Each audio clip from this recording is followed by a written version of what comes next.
Hello les amis, bienvenue sur ma chaîne YouTube pour ce nouvel épisode en Indonésie. Je suis actuellement pas loin de Probolinggo. Là, je me dirige vers le volcan Bromo. Je suis sur la route et j'ai loué un scooter pour 2 jours. Je vais pouvoir explorer à mon aise le volcan Bromo, ses cratères et ses villages aux alentours. Je pense que ça va être intéressant. Donc vous allez pouvoir m'accompagner les amis pour cette exploration et cette aventure. Et c'est parti.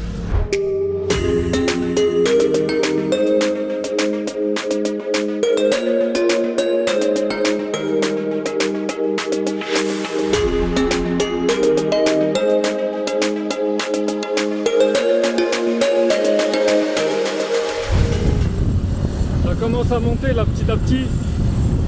J'ai traversé plusieurs villages.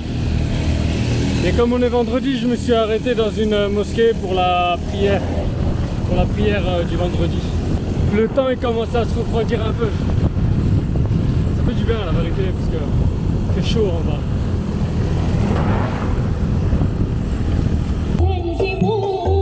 Et là il y a un mariage.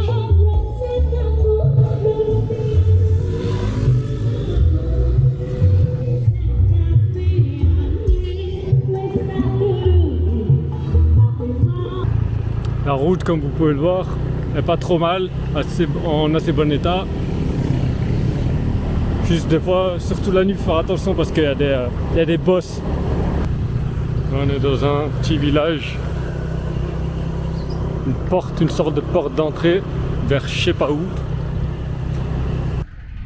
Je viens de m'arrêter en chemin parce qu'il commençait vraiment à faire froid et du coup j'ai mis une veste. Et là, je commence vraiment à être dans les nuages. Et on se rapproche petit à petit.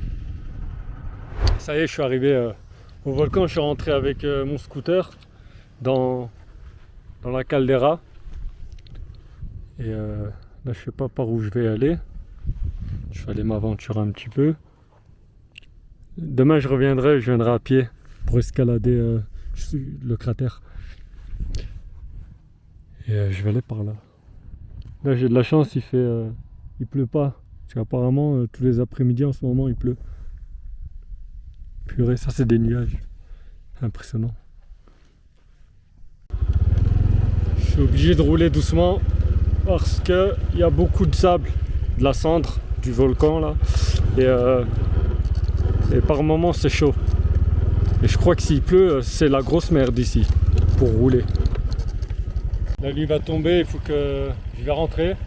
Et je vais revenir demain sans mon scooter, comme ça je pourrais escalader le cratère.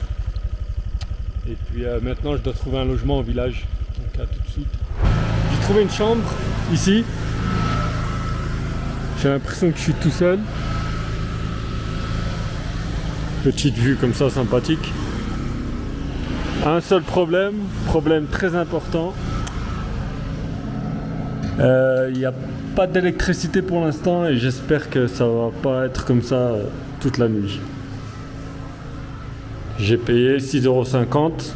C'est plus cher qu'en bas en fait. Et c'est le moins cher que j'ai trouvé. J'en ai fait plein. J'ai pas trouvé moins cher que 6,50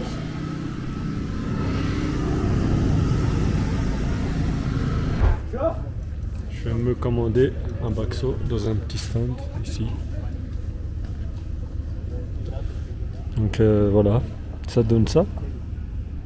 Donc c'est une soupe avec des boulettes. Et ça coûte 1 €. Donc ça c'est un petit bouillon bien chaud quand il fait froid, ça fait du bien. Parce que la vérité commence à faire froid, j'ai les mains qui se refroidissent. Les amis, il est 4 h du matin. Je me suis réveillé tôt pour aller sur le volcan Bromo. On voit pas encore là, il fait sombre. Et là je marche depuis 1h30. C'est assez loin. En vrai quand je suis parti, il faisait un peu froid, mais à force de marcher là, maintenant j'ai chaud. Je suis en train d'enlever des couches. Là, il est en train de faire jour petit à petit. Le ciel il est magnifique. Et je commence à monter là.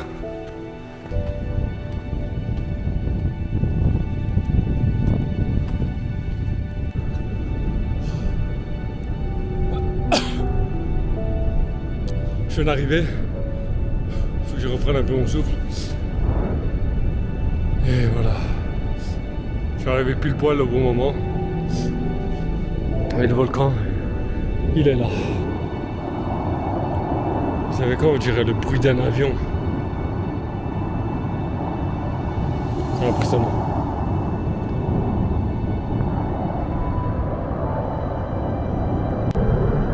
Donc là, mon plan, ça va être de faire le tour du cratère. Comme ça. Du moins, je vais essayer. Et avant de partir, de démarrer là, je vais me faire un sandwich que j'ai acheté hier au magasin. Donc il y avait des tranches comme ça de fromage pour que ça me donne un peu, parce que j'ai pas mangé depuis ce matin là, depuis que je me suis levé. Donc voilà, en admirant ce magnifique volcan en ébullition. Bon, c'est parti, je vais essayer de faire le tour du cratère. Là, le soleil, il vient de se lever, donc c'est parfait. Et en fait, je viens tout seul parce qu'il y a plusieurs avantages. Donc il y a l'avantage financier, tu payes rien en fait, tu payes pas l'agence, tu payes que dalle. L'avantage d'être libre. En fait, tu fais ce que tu veux en fait. T'as envie de faire le tour du cratère, t'as le temps, tu fais ce que tu veux. Et ce que je trouve dommage, c'est que l'homme il s'est trop habitué à être assisté. Et après c'est un choix, je juge pas. Mais le problème d'être toujours assisté, c'est que tu deviens fainéant. Après il y a des gens qui n'ont pas le choix, donc ça je comprends, il n'y a pas de souci. Et chacun fait ce qu'il veut, merde. Donc voilà. Après il faut avoir le temps aussi, hein. Faut dire ce qui est. Et il faut aimer aussi de partir comme ça tout seul. Tout seul ou avec un ami, hein. Quand je dis tout seul, vous avez compris, bref. Donc voilà, chacun fait ce qu'il veut. Celui qui aime venir tout seul, il vient tout seul. Celui qui veut venir avec une agence, il vient avec une agence. Et voilà. Maintenant, ce volcan, il y a un truc de fou que j'arrive pas à comprendre. Pourquoi quand je suis arrivé, donc il faisait nuit, pratiquement, il n'y avait pas autant de fumée. On dirait que le volcan il se réveille dès qu'il y a le soleil qui se lève. Je dis peut-être des conneries, hein, mais voilà, bref. C'est parti.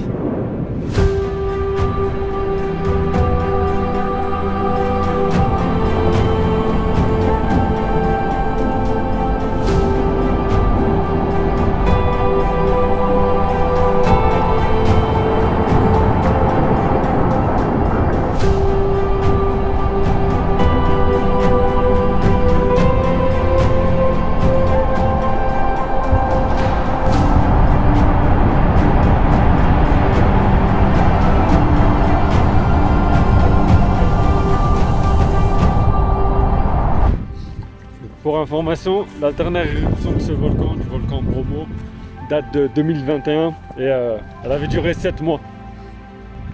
Vous vous rappelez hier quand j'ai pris mon scooter et je suis rentré dans la caldeira, mais je suis passé par là, j'avais fait un tour. Je n'étais pas venu jusqu'ici. Et en vérité c'est long, hein, c'est super grand. Et donc voilà, c'est magnifique. Bon, je vais redescendre petit à petit. Et en bas, au pied du volcan, il y a un temple hindouiste, je pense, ou bouddhiste, je sais pas trop. Et en fait, c'est parce que il y a des bouddhistes ou des hindouistes qui viennent ici faire des offrandes aux esprits du volcan. Voilà, c'est leur croyance. Bon, je vais redescendre. Donc cette cendre là, ça doit être de la lave, ça doit dater de la dernière éruption de 2021.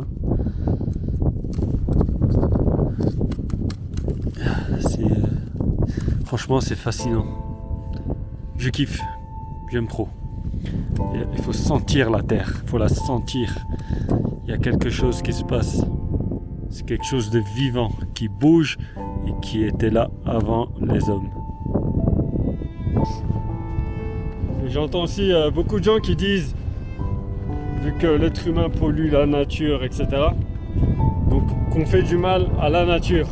En vérité, on fait pas c'est pas à la nature qu'on fait du mal. c'est à nous-mêmes qu'on fait du mal. Je parle pas des animaux, tout ça, parce que les animaux, que ce soit les animaux, les êtres humains, on est pareil, on est juste habitants de la terre. Mais moi je te parle de la nature, sur laquelle on pose nos pieds. C'est celle-là. Celle-là, elle va se régénérer, cette nature. Elle n'a pas besoin de nous. Donc il faut la respecter, point barre. Si tu la respectes pas, ben casse-toi. Donc voici le temple qui se trouve au pied du volcan Bromo. On va aller voir ce qu'il y a à l'intérieur. Je retrouve la même atmosphère qu'on peut retrouver à Teotihuacan au Mexique. C'est vraiment, je sais pas, c'est ce que je ressens en tout cas.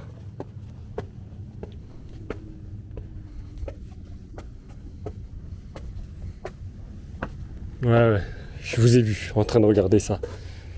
N'allez pas croire que... Allez vous renseigner s'il vous plaît, merci. Hello. Bon, apparemment je peux pas rentrer, c'est privé. Donc je vais rentrer au village. Je vais aller manger un truc, parce que là j'ai plus d'énergie. Je vous explique ce que j'ai fait juste après le volcan, donc j'avais plus de batterie, donc j'ai pas pu enregistrer. Je suis revenu à la homestay, j'ai récupéré mon scooter que j'avais laissé ici. Et donc je suis descendu un peu en bas de la montagne. Je vous explique, j'avais rencontré, quand j'ai pris le train de Surabaya à Probolinggo, j'ai rencontré un imam dans le train et il m'avait dit qu'il avait une mosquée. Et donc du coup, vu que cet après-midi j'étais libre, donc je me suis dit je vais aller le voir. Et j'ai été le voir et je l'ai trouvé dans la mosquée. Et ils étaient deux et ils m'ont invité à manger dans un restaurant qui se trouvait juste à côté de la mosquée, c'était collé. Et donc du coup, on a discuté sur plein de choses intéressantes. On a discuté géologie, histoire, géographie, sur les langues aussi, sur plein de choses et c'était hyper enrichissant la vérité. Donc je les remercie et voilà. Il est 3h du matin, là je me suis levé pour aller voir le lever du soleil. Et je vais aller en scooter et puis je monterai les derniers mètres à pied. Là je suis en train de monter, j'ai laissé mon scooter en bas, ça fait 1 heure que je monte. Je pensais que c'était plus proche mais en fait il faut quand même monter un petit temps. Et ils appellent ça King Kong Heian. Donc là je cherche un endroit où je peux me poser tranquille. Donc moi je vais monter le plus haut possible. Il y a des araignées, là je vois des tôles d'araignées. Et voilà. Là le soleil il est en train de se lever. Et j'étais monté tout en haut mais je suis vite redescendu. Parce qu'il y avait beaucoup trop de monde en haut et on est samedi donc c'était full. Et il y avait beaucoup de bruit. Et moi je suis venu aussi chercher le calme encore. Mais j'ai une magnifique vue sur les volcans. Le volcan là il est inactif. Le volcan d'hier, j'étais là-bas moi. Et là-bas il y a un fameux volcan quand même. Il a l'air d'être actif. Bon les amis, là je suis congelé. Et moi je vais redescendre, il faut que je me réchauffe. Et je vais retourner vers Probolinggo. Donc c'est la fin de cette vidéo, je vous remercie de l'avoir regardé jusqu'au bout. N'oubliez pas de vous abonner à ma chaîne, d'activer la cloche, de liker, de commenter, de partager. Je vous dis ciao et à la prochaine pour le prochain épisode. Mouah.